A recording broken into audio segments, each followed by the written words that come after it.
महाराजाधिराजा सत्यवादी हरिश्चंद्र पधार रहे हैं।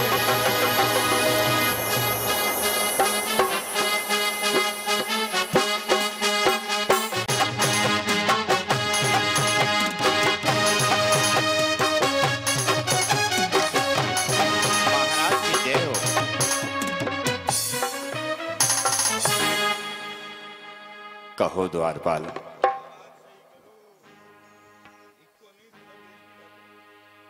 क्या सूचना लाए हो?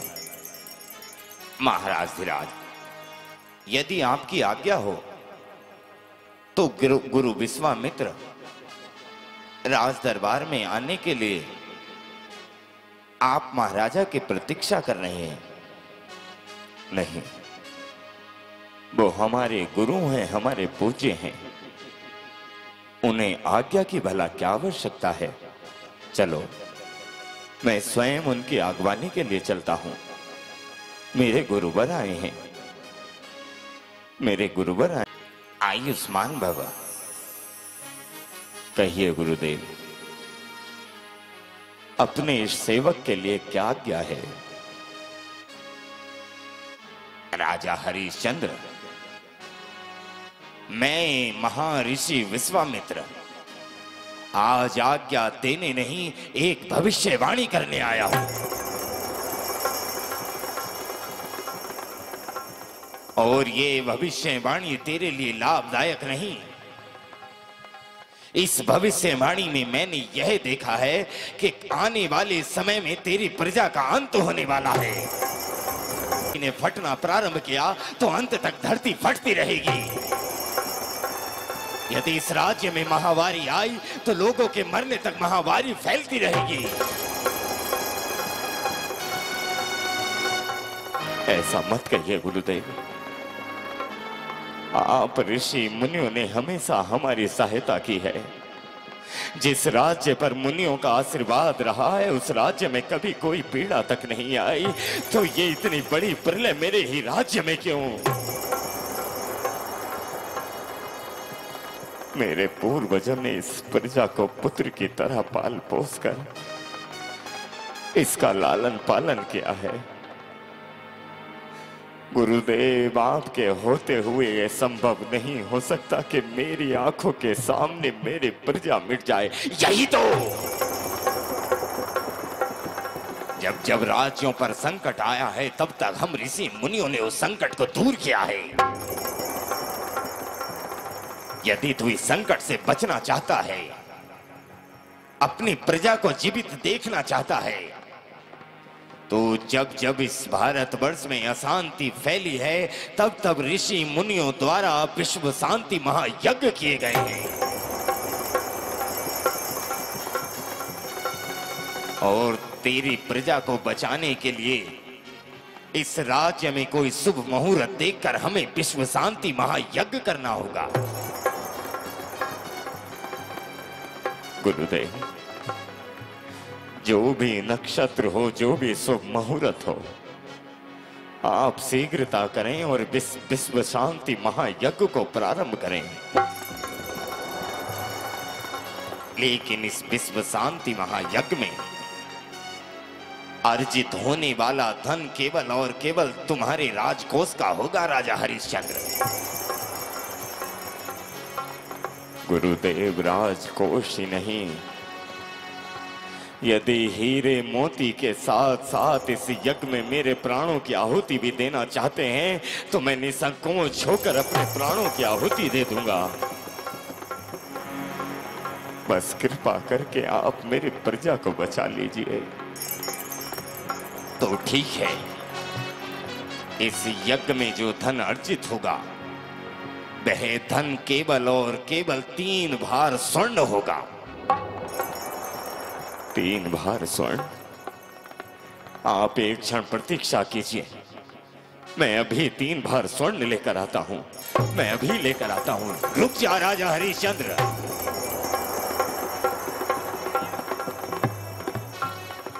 दान चाहे हाथ से दिया हुआ हो या मन से, दान तो दान ही होता है।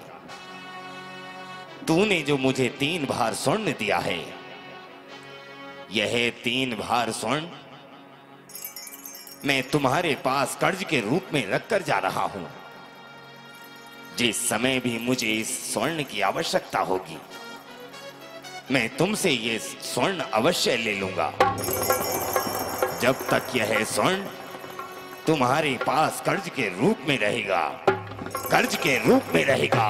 हरिओम हरि।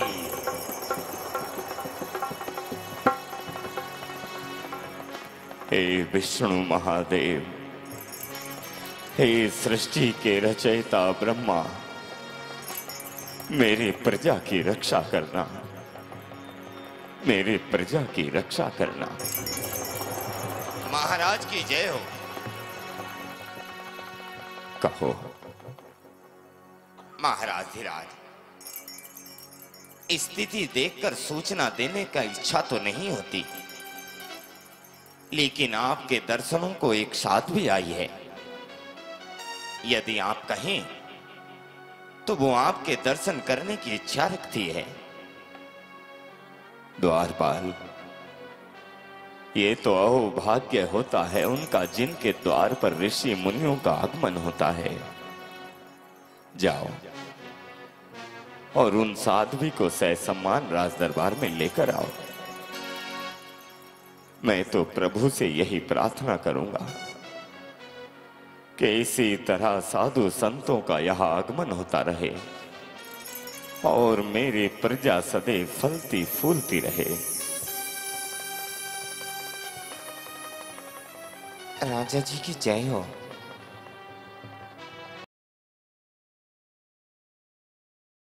हम साधु कहो।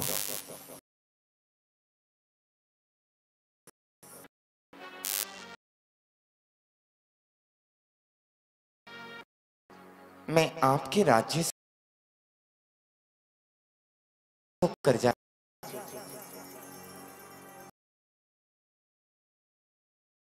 के दर्शन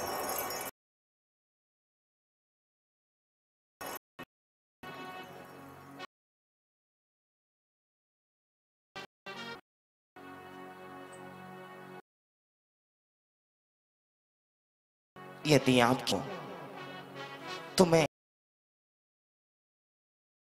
आपको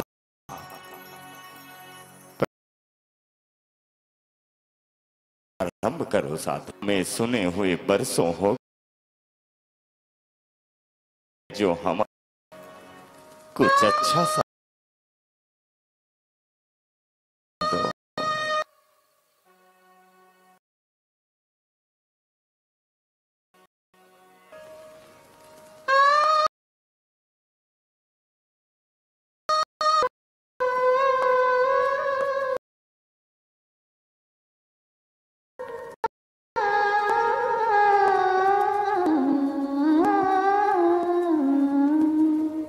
अति सुंदर।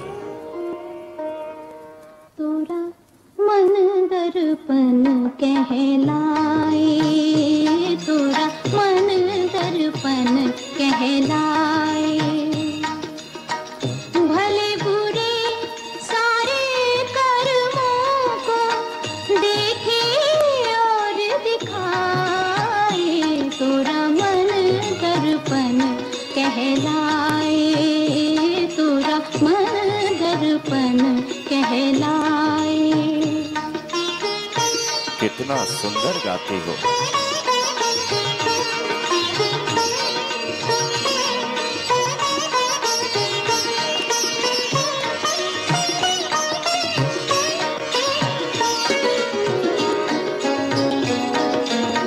मन ही देवता मन ही ईश्वर, मन से बड़ा न कोई। अति सुंदर। मन ही देवता मन ही ईश्वर,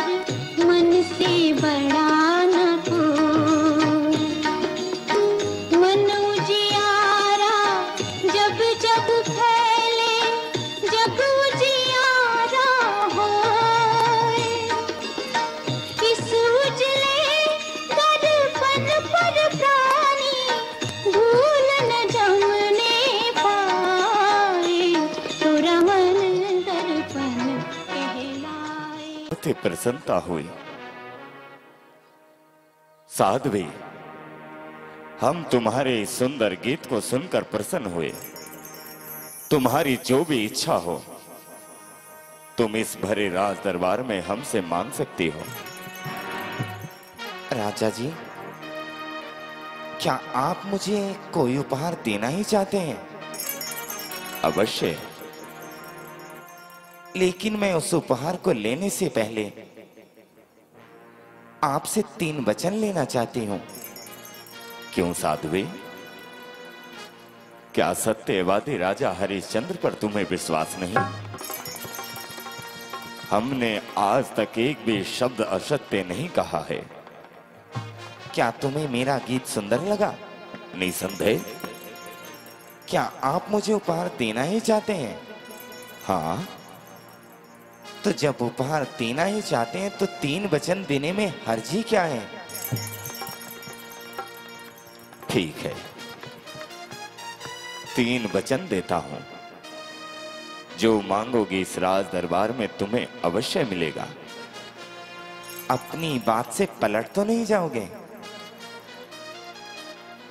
इस कुल की रीत सदा चली आई, प्राण जाए पर वचन न जाए।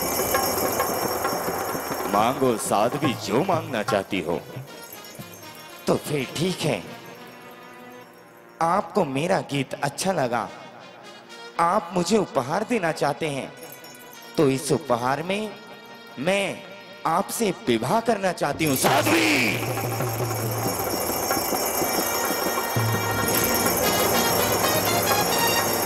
हमने केवल तुमसे इतना कहा था कि तुम इस उपहार में हमसे हीरे मोती सोना चांदी मांग सकती हो, लेकिन क्या तुम इतना नहीं जानती कि हीरे मोती की जगह कोई उपहार में अपना जीवन नहीं देता? तुम जानती हो हमारे घर में हमारी पत्नी है, उस पत्नी से हम एक बेटा है। साथ भी जहां तक तुम्हारी दृष्टि जाती है वो धरती हम तुम्हारे नाम कर सकते हैं। जितने हीरे मोतियों को तुम उठा सकती हो इतने हीरे मोती हम तुम्हें दे सकते हैं, लेकिन 1000 बार चाहकर भी हम तुम्हें अपने जीवन का आधा हिस्सा नहीं दे सकते।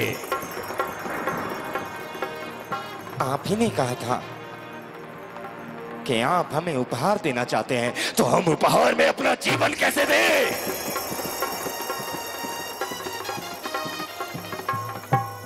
उचित यही होगा कि तुम अपने शब्दों को वापस लो।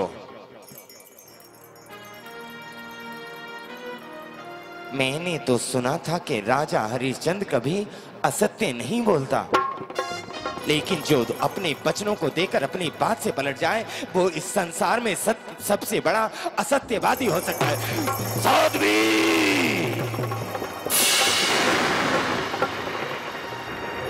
हमें क्षमा करो, लेकिन हमारे सत्य को ना ललकारो। हमने ये कभी नहीं सोचा था कि तुम हमसे विवाह का प्रस्ताव रखोगी। हमने तो यही सोचा कि एक साधु की मर्यादा यही होती है कि केवल दान पुण्य आहार विहार करे, इससे ज्यादा अधिक नहीं। इस राज दरबार में इस समय कोई नहीं है। ये तुम्हारा द्वारपाल और मैं और आप हैं। तुम इस समय ये भी कह सकते हो कि तुमने मुझे कोई वचन ही नहीं दिए। कायरता का पाठ मत सिखाओ मैं।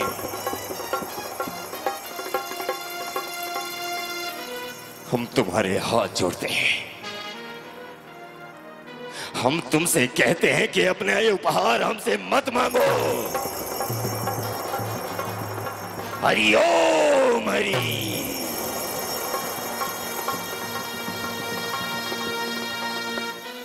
प्रणाम गुरुदेव। गुरुदेव देखिए ना ये क्या कह रही हैं। मेरे राज दरबार में आकर इन्होंने पहले मुझे सुंदर गीत सुनाया, उसके बाद कहती हैं कि हम उसके उपहार में इनसे विवाह कर लें। गुरुदेव ये हमसे उपहार नहीं दिया जा सकता।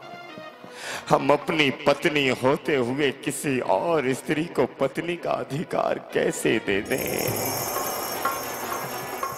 साध्वी, साधुओं के मुख से यह बातें शोभा नहीं देती। राजा अपनी रानी को छोड़कर सभी को मां और बहन की दृष्टि से ही देखते हैं। इसलिए तुम इस उपहार के बदले कुछ और मांग लो।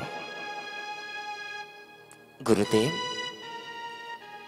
जिसने अपना पहला उपहार नहीं दिया वो भला दूसरा उपहार क्या देगा? सौगंध खाता हूं गुरु के चरणों की,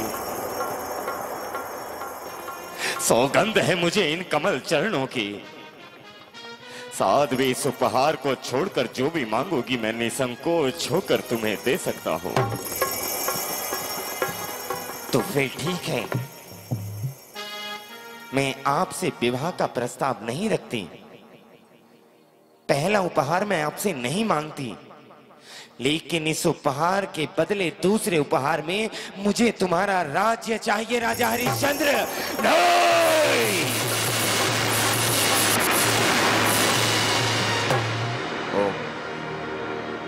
भैया मट्ठू जी, असारी जी, दरगाह वालों की ओर से इस कथानक के लिए 200 रुपए एक बार जोरदार तालियां बजाकर स्वागत सम्मान कीजिए। गुरुदेव, देख रहे हैं आप, साध्वी ने सबसे पहले हमसे हमारे प्राण मांगे और उसके बाद हमारी सांसें ही मांग बैठी। जिस राज्य को हमारे पूर्वज लालन पालन करते रहे, उस राज्य के प्रजा, उस राजधानी को हम एक साध्वी को कैसे दे दे? झूठा है तू। गुरु के चरणों की सौगंध खाकर भी तू अपने इन वचनों से मुकर रहा है।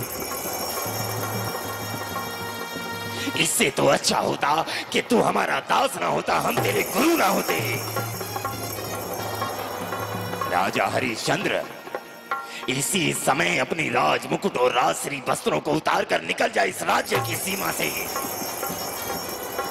क्योंकि ये राज्य अब तेरा नहीं, ये राज्य दान में दिया हुआ उस साध्वी का है।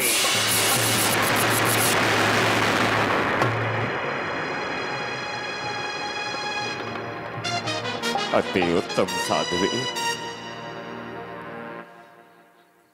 मैं तुम्हें अपना जीवन ना दे पाया तो तुमने मुझसे मेरे प्राण मांग लिए, लेकिन चाहे कुछ भी हो जाए ये राजा हरिश्चंद्र अपने सत्य को नहीं छोड़ेगा। ओम। श्रीमती किरण जैन जी, सरपंच जी एवं समस्त परिवार की ओर से 500 रुपए इस कथानक के लिए एक बार जोरदार तालियां सरपंच जी के परिवार के लिए। मैंने गुरु के चरणों की सौगंध खाई है।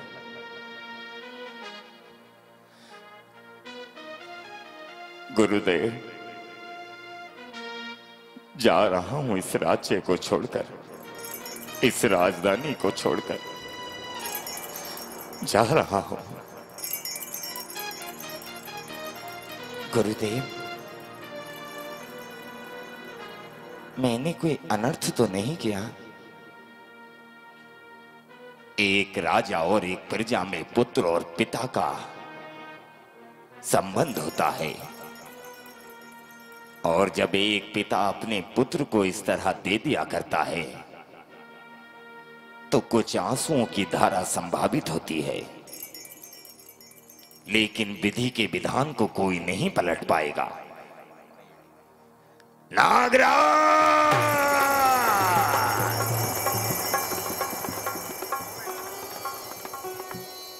नागराज!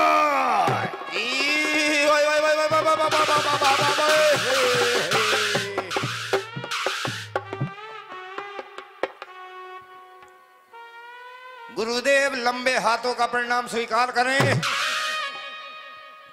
कहां थे अब तक? आप जहां थे अब तक।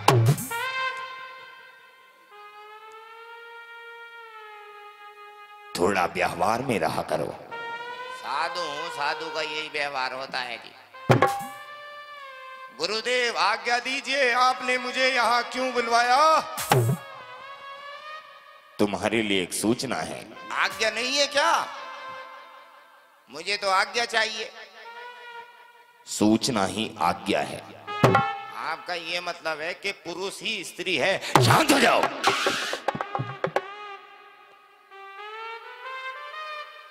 जितना कहा करें उतना सुन लिया करें आप। आज तुम्हें हम एक कार्य दे रहे हैं। अभी कह रहे थे सूचना दोगे, फिर बोल रहे हो आज्ञा देंगे, अब कह रहे हो कि कार्य दोगे। आप ये बताओ आपको देना क्या है और मुझे लेना क्या है? तुम्हें आज्ञा का पालन करना है। तो कार्य क्या करना है मुझे? मेरी बात सुनो, तुम ठीक तरह से समझ नहीं रहे हो। आप ही आज्ञा लालन पालन में बोल रहे तो समझूंगा क्या? आज्ञा मानूं, आज्ञा का पालन करूं। आज्ञा वैसे है कितनी बड़ी जो मैं पालन करके उसे और बड़ा करूं? शांत रहे। तुम्हें एक व्यक्ति के साथ जाना है। अच्छा, व्यक्ति के साथ जाना है, उसके लिए आज्ञा को पकड़ कर लाना है। तुम्हें एक व्यक्ति के साथ जाना है, उस व्यक्ति से एक वस्तु लेकर लौट कर आना है। तो जब व्यक्ति के पास से वस्तु लाना ही है तो व्यक्ति को यही वस्तु लेकर बुला लो। जितना कहा उतना करो। मैं तो समय की बचत में लगा था जी। व्यक्ति को यही बुला लेते, यही उससे वस्तु ले लेते, यही के यही काम हो जाता। मैं चलने से बच जाता, मेरा समय बच जाता। मैं आश्रम में रहता तो खाना बनाता तो उसे पेट भर के खाता, पेट भर के खाता तो फिर मैं सो जाता। शांत हो जा। कौन सा वाला शांत हूं? ये वाला शांत या ये वाला? एक बार मेरे पिताजी हुए थे ऐसे। खड़ा हो जा। तुम्हें उस पुरुष के साथ जाकर उससे दी हुई वस्तु को लेकर आना है। आदमी के साथ जाना है कि पुरुष के साथ जाना है, ये बताओ।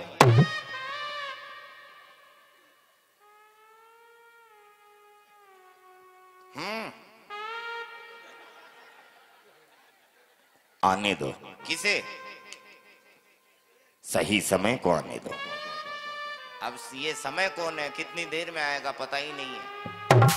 समय को जल्दी बोलो, जल्दी आए भाई। समय से बोलो, समय जल्दी आए, हमारे पास समय नहीं है।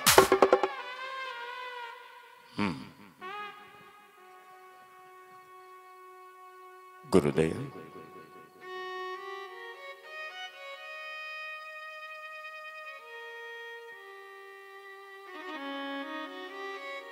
आपने जैसा कहा, मैं, तारा और मेरा पुत्र इस राज्य की सीमा से कहीं दूर चले जाएंगे। ये मेरा राज मुकुट आपके चरणों को समर्पित है।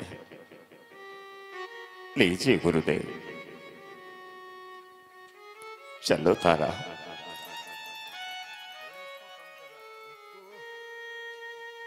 चलो तारा।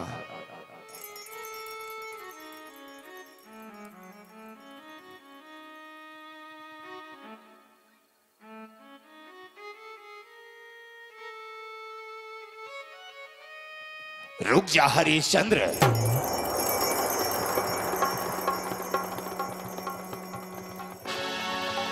तुम इस समय इस राज्य को छोड़कर नहीं जा सकते, लेकिन आप ही ने तो आज्ञा दी थी कि मैं राजश्री वस्त्रों को उतारकर इस राज्य की सीमा से दूर चला जाऊं। नहीं, याद करो वह दिन जब मैं तुम्हारे इस राज दरबार में आया था और तुम्हारी प्रजा पर होने वाली प्रलय का कारण बताया था। इस राज्य को जाने से पहले मुझे मेरा 3 भार स्वर्ण चाहिए। गुरुदेव, आप ही की आंखों के सामने, आप ही के चरणों को मैंने ये राजकोष, ये राज दरबार, ये राजमहल सब तो समर्पित कर दिया है। आपका दिया हुआ वह 3 भार स्वर्ण भी तो इस दान में चला गया। असत्यवादी है। तू किस वस्तु को दान देता है, किस वस्तु का दान लेता है, ये मेरा उद्देश्य नहीं है। क्या हमने तुझे 3 भार स्वर्ण कर्ज के रूप में दिया था या नहीं? हाँ, दिया था। तो मेरा वह कर्ज चुकाएगा कौन? गुरुदेव, आप ये दशा देख रहे हो।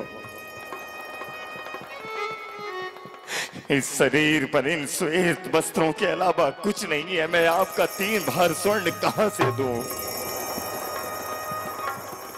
जो कुछ था मैंने सब कुछ तो अपने दान में दे दिया।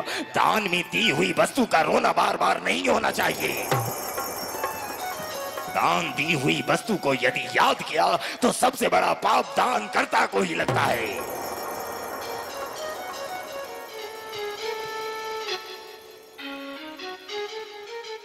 कह दे कि हमने तुझे कोई 3 भार स्वर्ण कर्ज के रूप में दिया था। मुझे याद है, मुझे याद है गुरुदेव, इस राजा हरिश्चंद्र ने वह 3 भार स्वर्ण कर्ज के रूप में रखा था।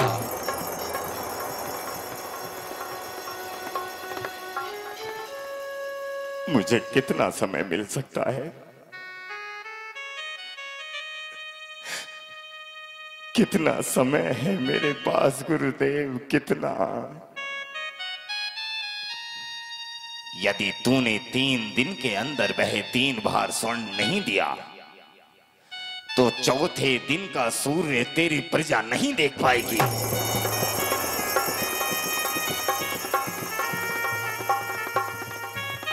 जैसे भी हो, मैं अपनी प्रजा को मिटने नहीं दूंगा, नहीं मिटने दूंगा। आज्ञा दीजिए गुरुदेव। प्रभु कर कृपा पारी दीनी सादरी हरी सी शरण छूली राम भक्त ले चला रे गुरु की निशानी। राम भक्त ले चला रे गुरु की निशानी। साथ में है तारा अखियों में पानी। राम भक्त ले चला रे गुरु की निशानी। गुरु भक्त ले चला रे गुरु की निशानी।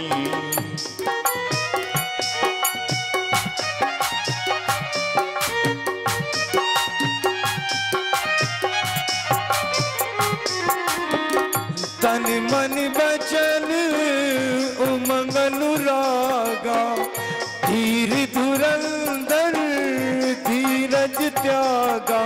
भावना में बह चले ऋषि मुनि ज्ञानी। गुरु भक्त ले चला रे गुरु की निशानी। गुरु भक्त ले चला रे गुरु की निशानी।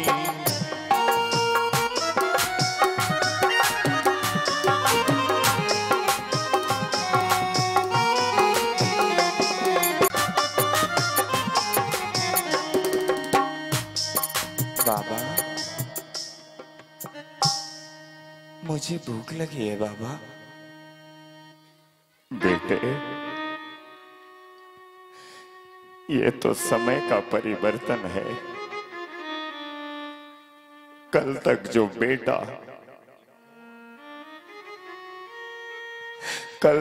बेटा अपने हाथों से भर भर कर दान दिया करता था, आज रोटी के एक एक टुकड़े को मांग रहा है। बेटा मुझे क्षमा कर दे, बेटा मुझे क्षमा कर दे, बेटा मुझे क्षमा कर दे। अबे ओ हरिया, बेटे से लिपट कर बाद में रोना, उससे पहले हमें हमारा 3 बार सोना दे दे।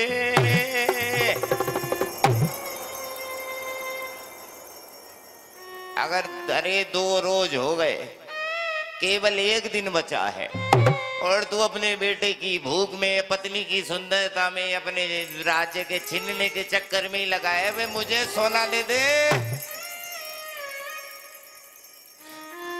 नागराज, क्या तुम इतना नहीं जानते कि मैंने अपने राज्य को खोया है, अपने मान सम्मान को नहीं खोया। मेरी पत्नी है, मेरा बेटा है, इनके सामने मेरा अपमान मत करो। अपमान क्या ना करो, कर्जदार है तू हमारा। कल तक तू राजा हुआ करता था, लेकिन आज है तू हरिया। 3 बार स्वर्ण दे दे, नहीं तो मर जाएगी तेरी प्रजा। हरिया। स्वामी, मुझसे आपका अपमान सुना नहीं जाता। आप इसका 3 बार सोना दे क्यों नहीं देते? तारा, कहां से दूं 3 बार सोना? जो अपने बेटे को एक समय का भोजन तक नहीं दे पाया, वो भला 3 बार सोना कहां से दे? ओ ऊपर वाले, क्या यही दिन दिखा रहा है तू मुझे मेरे बचनों का? अरे बदला लेना है तो मुझसे ले, मेरे परिवार से मत ले, परिवार से मत ले। आज मेरी पत्नी के सामने मेरा अपमान। जो कभी नंगे पांव धरती पर नहीं चली, आज तूने उसे कंकड़ पत्थरों पर चला दिया।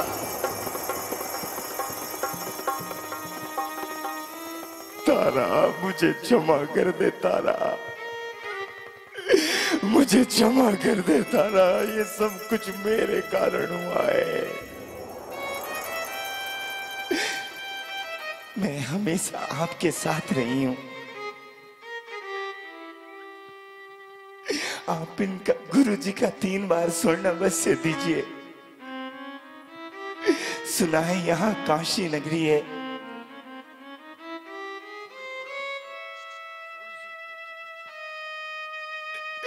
वहां पर वस्तुएं बेची जाती हैं।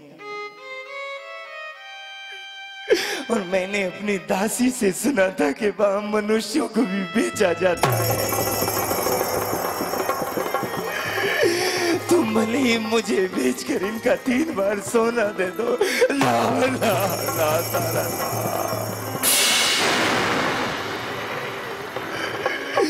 मैं भला अपनी पत्नी को कैसे बेचूंगा? जिस पत्नी ने अपने हाथों से हीरे मोती दान में दिए, आज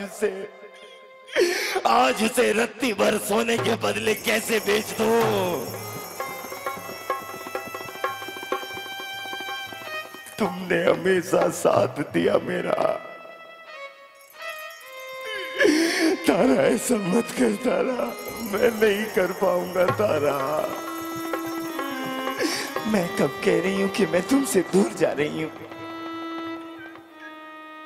तुम्हारे बिना जी तो मैं भी नहीं पाऊंगी। जैसे ही तुम 3 बार सोना कमाओगे, मुझे अपने पास बुला लोगे ना? मुझे अपने पास बुला लोगे ना? मुझे अपने पास बुला लोगे ना?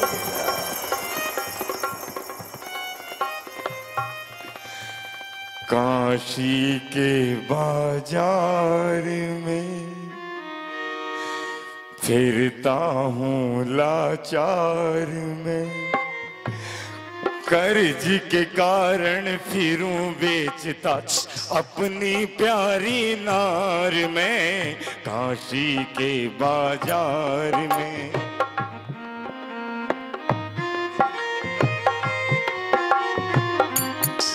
अरे कोई है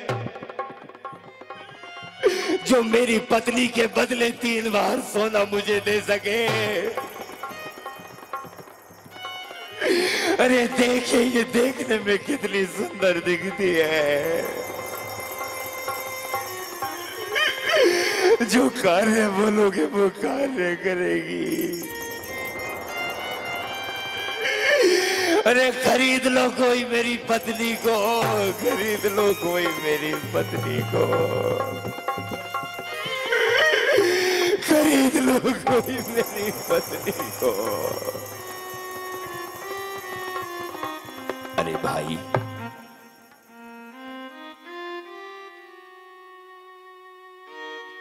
ये जुग्गा बनाकर क्यों खड़ा है रे? सुना है यहां पर किसी की बोली लग रही है। हाँ सेठ जी,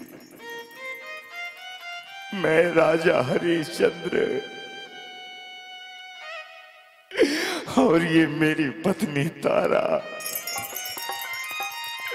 आप जो कार्य बोलोगे वो कार्य करेगी। खरीद लीजिए इसे 3 बार सोने में खरीद लीजिए सेठ जी, 3 बार सोने में खरीद लीजिए।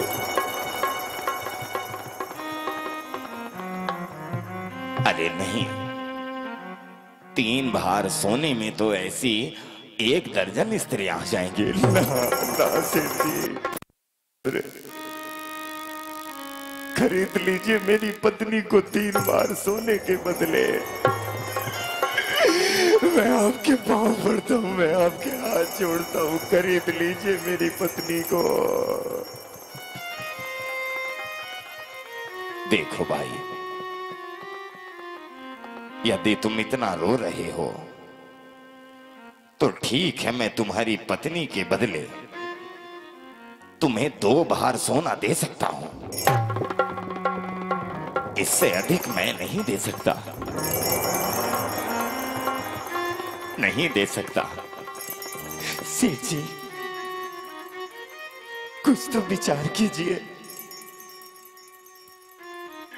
एक राजा तुमसे कह रहा है, स्वामी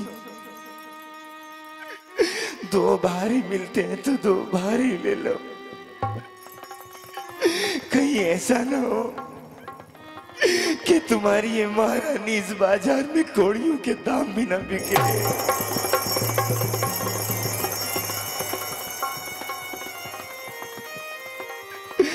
सेठ जी, जैसा आप कहते हैं, ले जाइए मेरी पत्नी को,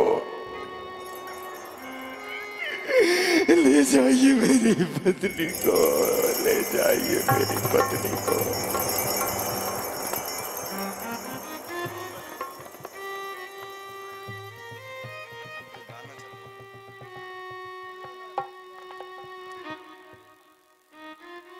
बेटा,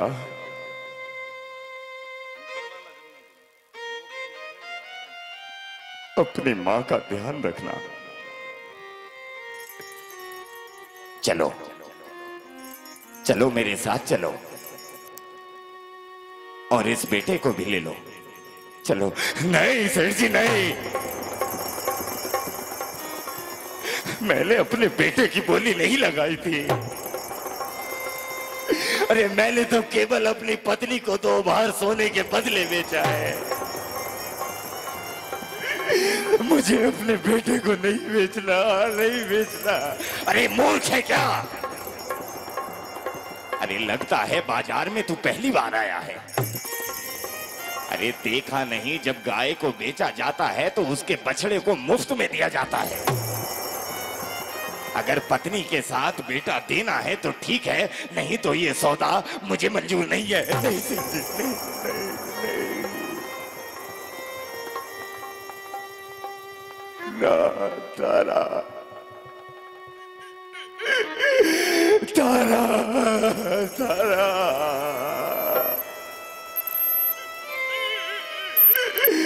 तारा,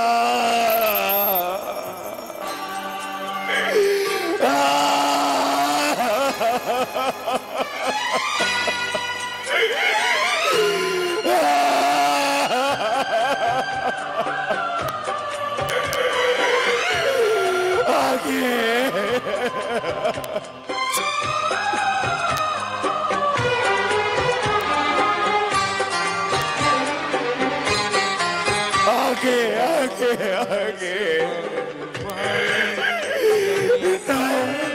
उतर के दे ओ आसमान वाले, जमीन पर उतर के दे। होती है क्या जुदाई कि तू भी बिछड़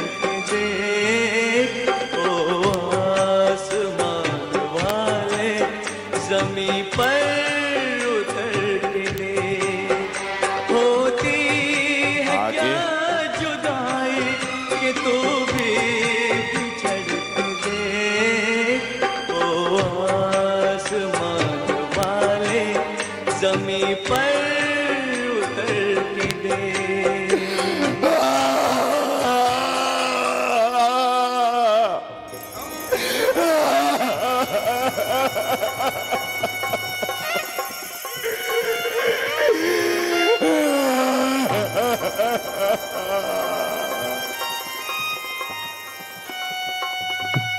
रो रहे हो?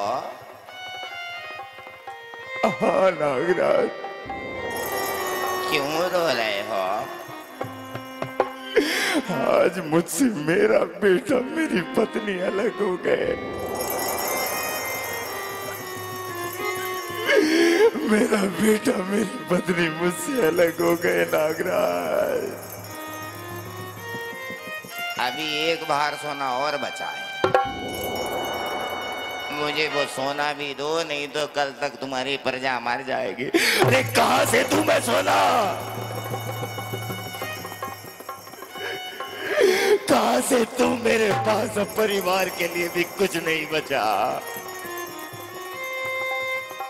इससे तो अच्छा होता तू चुल्लू भर पानी में डूब कर मर जाता।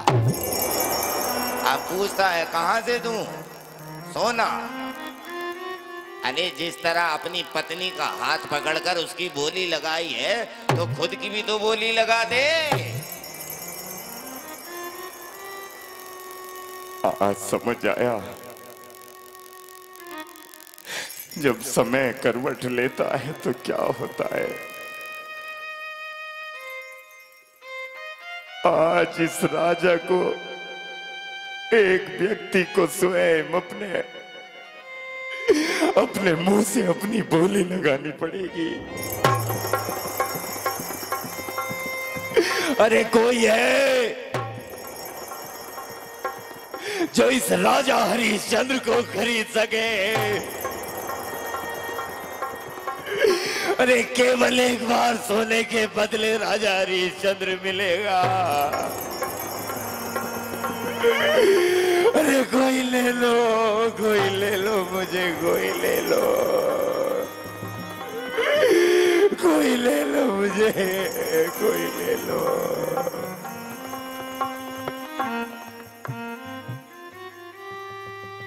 अरे भाई, सुना है यहां किसी व्यक्ति को बेचा जा रहा है। कौन है वो? मैं राजा हरिश्चंद्र। एक बार सोने के बदले मुझे ले लो, मेरी प्रजा बच जाएगी, मेरी प्रजा बच जाएगी। एक बार सोने के बदले ले लो। देखो, एक बार सोने में तो बहुत से नवयुवक मिल सकते हैं, लेकिन तुम्हारी आंखें मुझे सच्चाई बता रही हैं। लेकिन क्या जो मैं कार्य करता हूं वो तुम कर पाओगे? मैं अपने राज्य का राजा का चंडाल हूं। राजा की आज्ञा से मैं लोगों को गर्दनें काटकर उन्हें दंड देता हूं। और दूसरा, शमशान घाट में रहता हूं। वहां पर जो भी मुर्दा आता है, उस मुर्दे से एक कफन और एक टका कर के रूप में लेता हूं। यदि तुम ये कार्य कर सकते हो तो बताओ मुझे।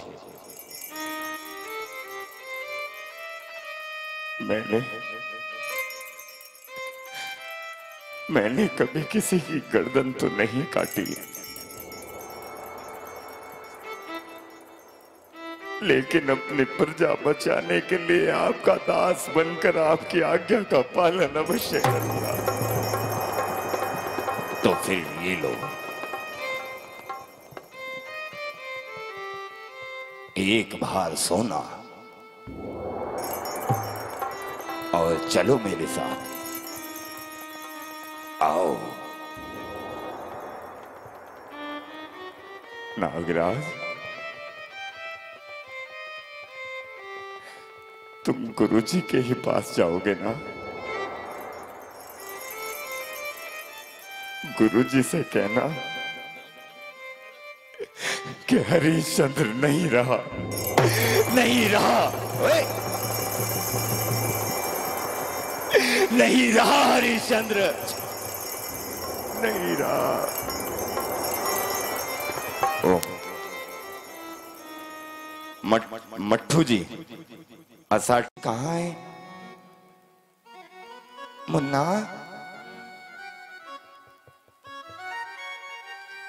आजा मेरी मुन्ना, आजा, ये ले।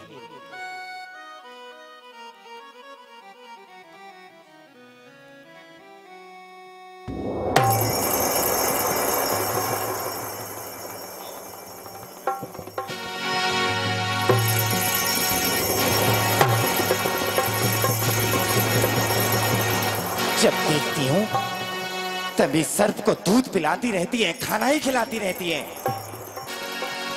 अरे क्या तू इसे इसलिए पाल पोस कर बड़ा कर रही है कि बड़ा होकर मेरी और सेठ जी की हत्या कर सके? सेठ जी! अरे क्या हुआ, क्या हुआ सेठानी? अरे इस महारानी को लेकर बैठा दिया ना मेरे सर पर तुमने। जब देखती हूँ इस बेटे को कभी खिलाती है कभी पिलाती है, इसे इसलिए पाल पोस कर बड़ा कर रही है ताकि ये हमारे महल हवेली पर आक्रमण कर सके। अरे क्या करूं मैं भी? मत मारी गई थी मेरी। अरे इसके पति ने मुझे पागल बनाया, कहता था कि राजा है, राजा कहकर इस नौकरानी भिखारिन को खरीद कर ले आया मैं। अरे ठाट बाट तो देखो जैसे कहीं महारानी हो, राज्य को छोड़कर चली आई हो।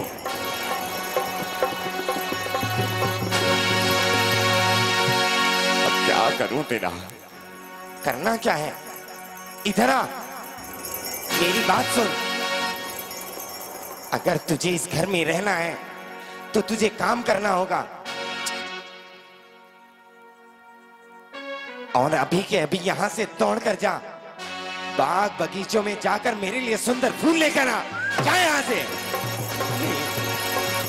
माँ जी, वो भी छोटा है, रोटी खाते हुए तो छोटा नहीं दिखता वो। जब देखो थाली भर भर कर उसे खिलाती है। अरे मेरा तो ये मन करता है अगर खिलाने का इतना ही मन है तो अपने बेटे को जहर देकर क्यों नहीं मार देती? ये सब मत कहिए, मेरा एक ही तो बेटा है, अपने पिता की आंखों का तारा है वो। अरे तारे बारे को रहने दे, घर का इतना काम करा है तो ये काम क्या सेठानी करेगी या मैं करूंगा? अरे खड़ी क्यों है, चल कार कर इस कार्य को। सेठ जी, ओ सेठ जी! अरे क्यों तूने हवेली को अपने सर पर उठा रखा है? सेठ जी, सेठ जी मुझे एक बात कहनी है तुमसे। अरे कुछ बोलेगा भी? सेठ जी, जो आपका बगीचा है ना, उस बगीचे में एक छोटा बच्चा आया था। वो बच्चा मैंने तुम्हारे घर में ही देखा है। सेठ जी, उस बच्चे को सांप ने काट लिया, बच्चा मर गया। नहीं! मुझे मेरा बच्चा दे, मुझे मेरा बच्चा दे, मुझे मेरा बच्चा दे, मुझे मेरा बच्चा दे। अरे नौटंकी बंद कर। मैं जानता हूं तूने अपने बेटे से बोला होगा कि बाहर जाकर ये नौटंकी करना, ताकि तुम दोनों इस राज को छोड़कर चले जाओ, भाग जाओ। नहीं सेठ जी, मुझे मेरा बच्चा चाहिए। बेटा, बेटा! अरे पकड़ो, अरे भाग गई, अरे पकड़ी से। बेटा, बेटा! को फूंक कर उनसे एक टका और एक कफन लिया करते थे, और एक दिन रात्रि के समय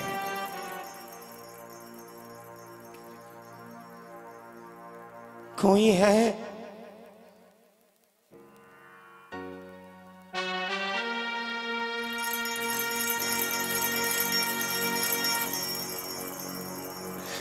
कोई है? इतनी रात्रि में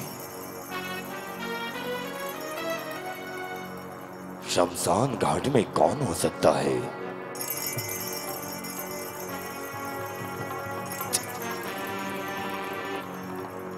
ये तो किसी महिला की आवाज है।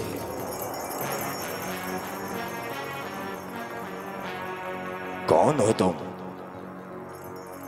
मैं एक मां हूं। तुम जानती नहीं कि शमशान घाट में स्त्रियों का आना निषेध होता है। क्या तुम्हारा कोई परिवारजन या संबंधी इस मुर्दे के साथ नहीं आया? मेरा इस दुनिया में कोई है ही नहीं, एक बस ये बेटा ही था। ये भी मुझे छोड़कर चला गया और इसके पिता मुझसे काशी नगरी के बाजार में अलग हो गए।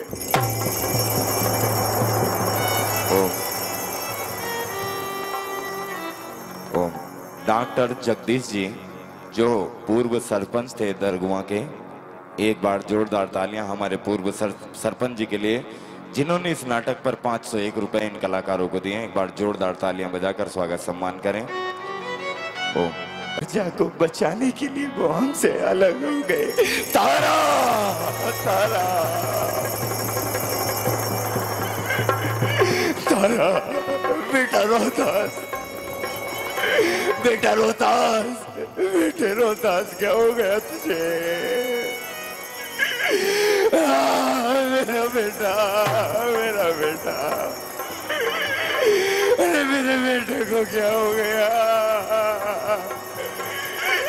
मेरे बेटे को क्या हो गया?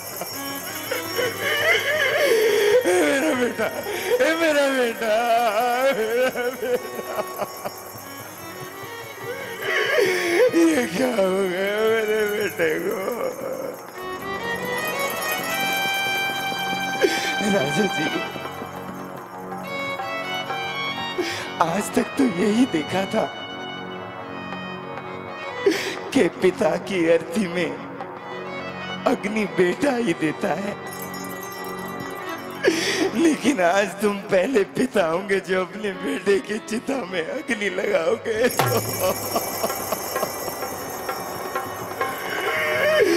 ना तारा ना, ना।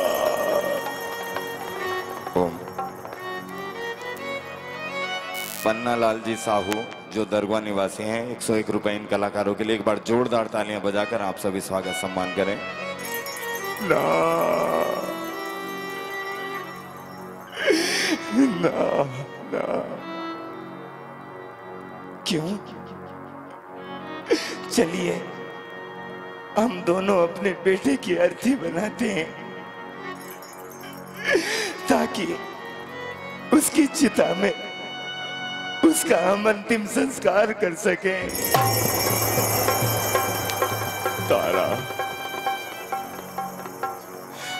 तुम्हारे जाने के बाद मुझे राज के चंडाल ने खरीदा था और ये हरिश्चंद्र उसका दास है।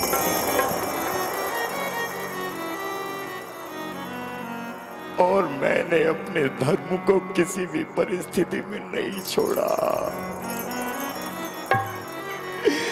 अगर तू अपने बेटे का अंतिम संस्कार करना ही चाहती है तो तुझे एक कफन और एक टका करके रूप में देना होगा। क्या? 1 टका? तुम्हारा मन भी कैसे हो गया कि अपने बेटे को कफन उड़ाने के लिए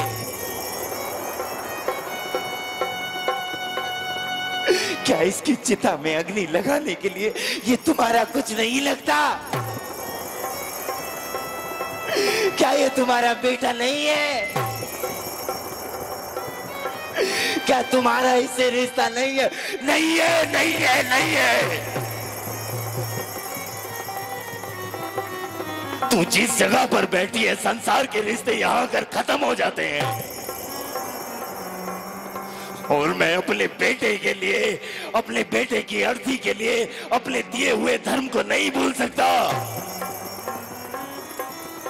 याद कर जब गंगा के घाट पर मुझसे मेरा घड़ा नहीं उठाया गया था, तब तूने भी तो मुझे अछूत बताकर मेरा छुआ नहीं लिया था। जब तू अपने धर्म से नहीं डिगी तो मुझे मेरा धर्म तोड़ने के लिए क्यों कह रही है? तो इसका मैं क्या करूं? ये अब ना बोलता है ना मुझसे गले मिलता है, क्या करूं इसका?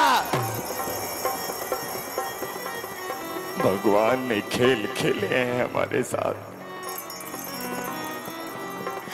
यदि तेरे पास टका हो तो इस शमशान घाट में इसमें अग्नि लग सकती है, नहीं तो गेरा किसी नगर के चौराहे पर। जब तक तेरे बेटे को चील, कौए, कुत्ते, बिल्ली नोच नोच करना खा ले, तब तक भगवान का हृदय नहीं जागेगा।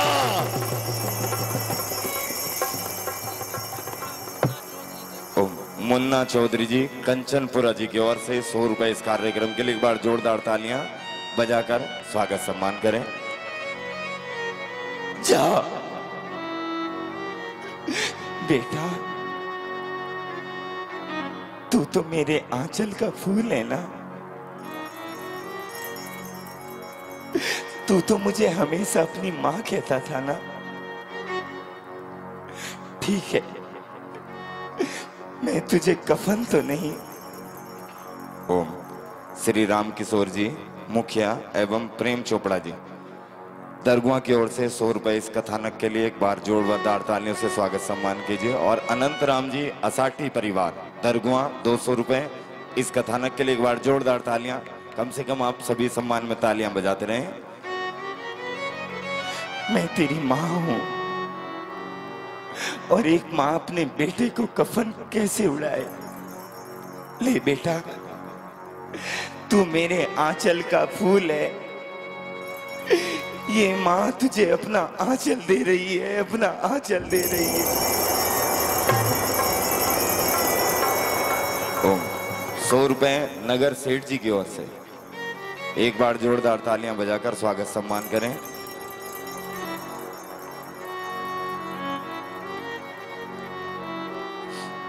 तारा, जा अपने बेटे के लिए 1 टका और ले आ, ताकि हमारे बेटे का अंतिम संस्कार हो सके। बेटा जा तारा, 1 टका और लेकर आ। मैं कहां से लाऊंगी टका? कोई नहीं जानता मुझे इस नगरी में। तारा, जाना नगर नगर में और सभी दरवाजे पर जाकर कहना कि तू आज अपने बेटे के अंतिम संस्कार के लिए मांग रही है।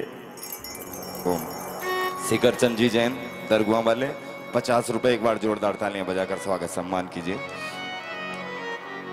द्वार द्वार पर जाना और माँ मिले या पिता मिले, उनसे कहना कि 1 टका दे दो, मेरा बेटा जलेगा।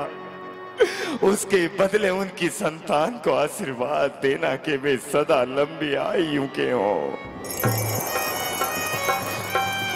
दुनिया वालों, आज तक आपने अनेकों माएं देखी होंगी अपने बेटे की भूख के लिए मांगती हुई, कभी उनके वस्त्रों के लिए। मेरा बेटा भूखा नहीं है। मैं आपके बीच आ रही हूं मैं अपनी झोली फैला रही हूं मेरे बेटे की चिता के लिए। 1 टका दे दो मुझे, 1 टका दे दो।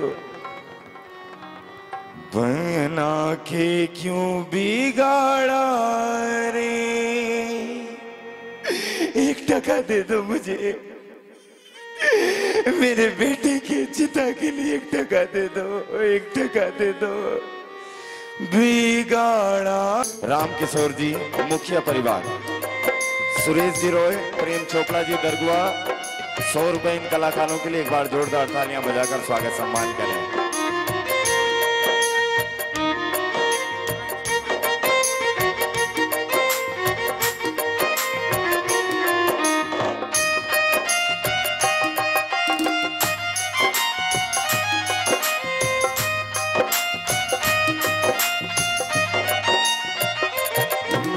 और उधर व्याकुल हो रहे हैं हरिश्चंद्र और क्या कह रहे हैं अपने बेटे से।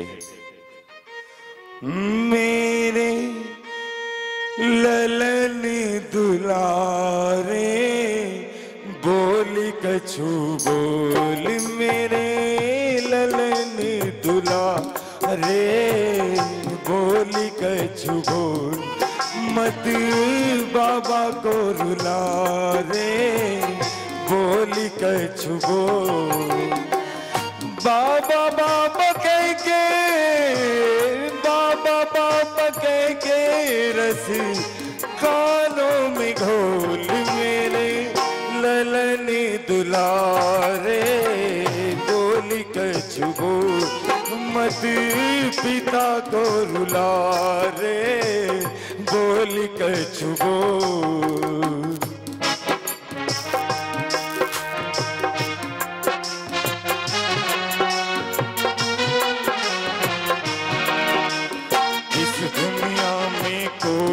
होगा मुझ जैसा हत भागा, मेरे रहते विषधर का विष तन में तेरे लागा, जा नहीं सकता तोड़ के ऐसे मुझसे।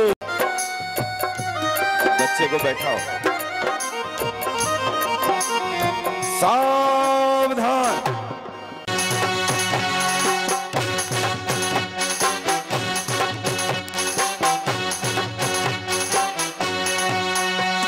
की जय हो। सुनो सैनिक, जिस प्रकार हम देख रहे हैं 1 महीने से हमारे नगर में कोई स्त्री आई है जो छोटे छोटे बच्चों को मारकर खा रही है। हमारे सारे गुप्तचर, हमारा सारा सैनिक मंडल, मंत्री मंडल भी होकर एक उस स्त्री को नहीं ढूंढ पाया। जो स्त्री हमारे छोटे बच्चों के पेट फाड़कर, उनकी छाती चीरकर उनका रक्त पीती है, आज तक वो स्त्री यहां मिली ही नहीं। याद रखो, अगर बच्चों की हत्या करने वाली स्त्री हमें नहीं मिली तो हम तुम्हारे साथ साथ अपने सभी सभासदों को भी दंड देंगे। याद रखना, वो मिल जानी चाहिए। सुनो सुनो, नगर के सभी नगरवासी सुनो, एक स्त्री है जो रात में बच्चों को उठाकर ले जाती है, जंगल में ले जाकर शमशान घाट में जाकर उन बच्चों को मारकर खा लेती है। अतः आप सभी सावधानी से रहें और अपने बच्चों का विशेष ध्यान रखें। आप सभी ध्यान रखें। भैया बोलो। मैं रात्रि में रास्ता भटक गई। कहां जाना है तुम्हें? तुम मुझे इस राज्य की तो नहीं लगती। मैं? हाँ तुम, जल्दी बोलो, कहां से आई हो और कहां जाओगी? मुझे अपने मुर्दे बेटे के पास शमशान घाट में जाना है। यही है, तू ही है हत्यारा। नहीं नहीं, यही है, चल मेरे साथ, चल मेरे साथ।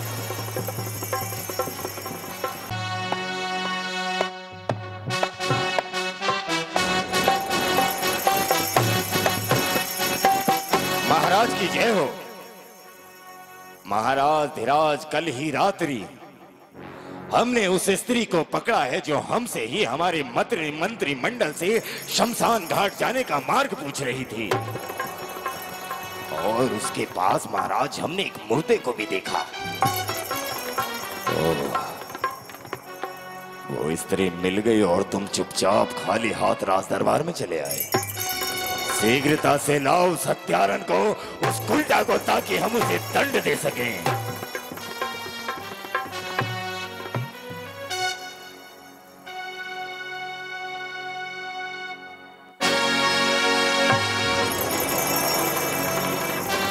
वाह मूर्ख कहीं के वाह, इतने प्रेम से ला रहा है जैसे हम इसका सम्मान करें।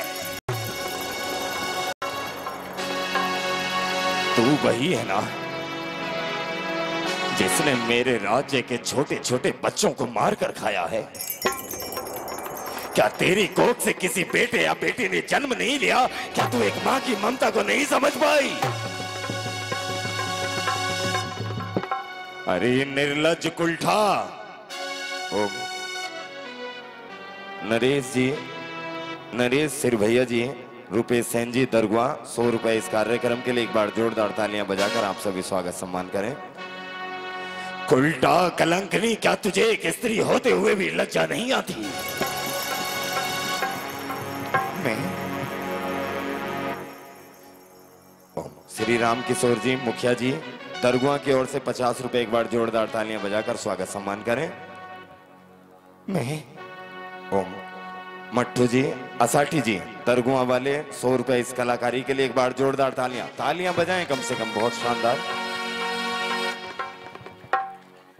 हाँ, मैं शमशान घाट जा रही थी क्योंकि वहां पर मेरे बेटे का मुर्दा पड़ा हुआ है। मैं भला किसी के बच्चों को मारकर क्या खाऊंगी विधाता ने?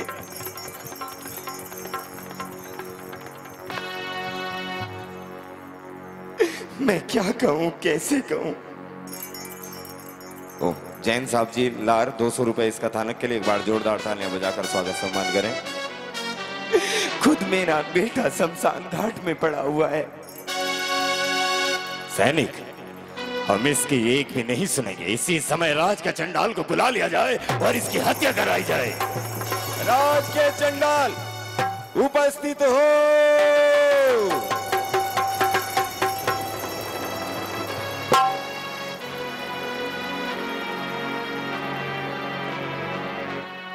महाराज की जय हो। कहिए महाराज, क्या क्या है? जैसा तुम सुन रहे थे कि हमारे राज्य के अनेकों छोटे छोटे बच्चों को मारकर इस स्त्री ने खा लिया। ये कल रात ये स्त्री हमारे हाथों आई है, इसलिए हम तुम्हें आज्ञा देते हैं कि बिना सोचे समझे इस डायन, इस हत्यारन की हत्या कर दो, क्योंकि इस महाराज ने इसे मृत्यु दंड दिया है। जैसी आपकी आज्ञा। मरने वाली, जाते जाते मुझे कोई दोष मत देना। यदि तुम्हारे मन में अंतिम इच्छा हो तो मांग कर देख लो, हो सकता है पूरी हो जाए। यदि इस राज दरबार में मेरी अंतिम इच्छा पूरी होती है, मैं जीना नहीं चाहती। किसके लिए जीऊं, कैसे जीऊं? राज के चंडाल, मेरी अंतिम इच्छा यही है कि शमशान घाट में मेरा बेटा मेरे पति के पास मरा पड़ा है, उसकी चिता में अग्नि लगवा देना। तारा तारा तारा,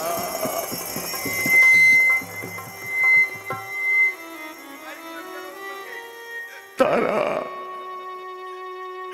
तू तो तो अपने बेटे के लिए टका लेने गई थी तारा। राजा जी, ये मेरी पत्नी है, ये मेरी स्त्री है। कल सुबह हमने अपने बेटे को खोया है। ये भला किसी के बेटे को मार कर क्या खाएगी? मैं राजा हरिश्चंद्र। शांत हो जाओ।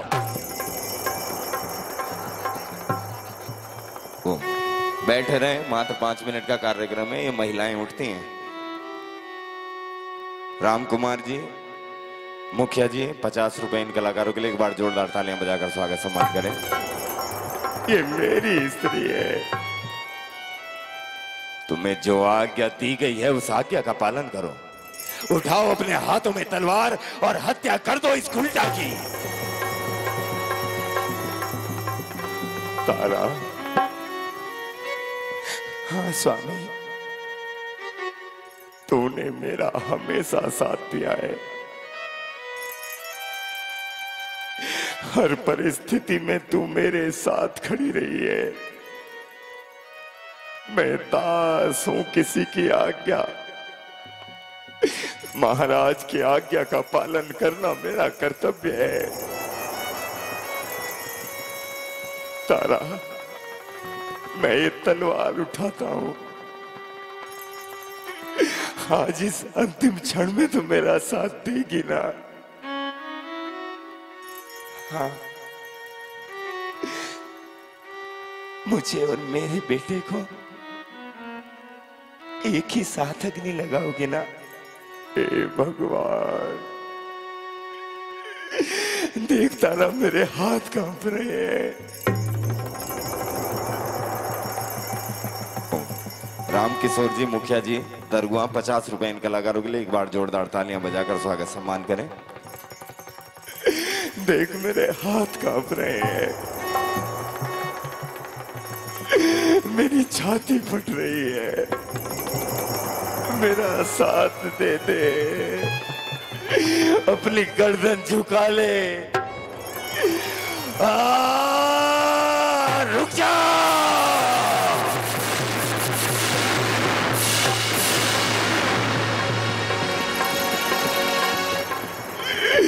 गुरुजी,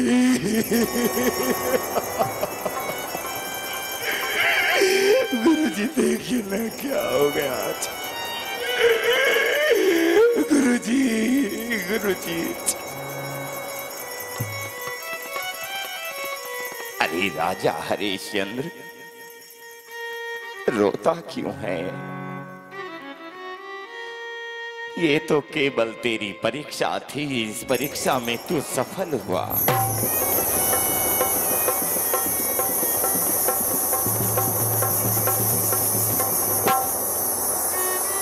अंत समय तक भी तूने सत्य और धर्म को नहीं छोड़ा। मैं गुरु विश्वामित्र तुझे वरदान देता हूं, जब तक सूरज चांद रहेगा सत्यवादी तेरा नाम रहेगा। गुरुदेव, बैठे रहिए। मंच वाले तो बैठे ही रहे। मंच के ऊपर जो बैठे थे आप तो बैठो। आपकी इस परीक्षा में हमने अपने बेटे को खो दिया। हमारा बेटा मर गया गुरुदेव, हमारा बेटा मर गया। नहीं, तुम्हारा बेटा मरा नहीं है। वो तो मेरे साथ मेरे आश्रम में खेल रहा था। आवाज लगा, वो दौड़ कर आएगा। रोहतास, मुन्ना, बेटे, मुन्ना, बाबा, बाबा, मेरा बेटा, मेरा बेटा, मेरा बेटा। राजा हरिश्चंद्र, तुमने अपने सत्य और धर्म को नहीं छोड़ा, इसलिए इस भविष्य में जब तक भी है धरती रहेगी। और जब कहीं भी सत्य की चर्चा होगी, उस चर्चा में हमेशा तुम्हारा नाम सत्यवादी हरिश्चंद्र लेकर अवश्य लिया जाएगा, अवश्य लिया जाएगा, अवश्य लिया जाएगा। तेरा राज्य तेरी प्रतीक्षा दिख रहा है, तेरी प्रजा तेरी प्रतीक्षा दिख रही है। जा, तेरा कल्याण हो। सत्यवादी राजा हरीश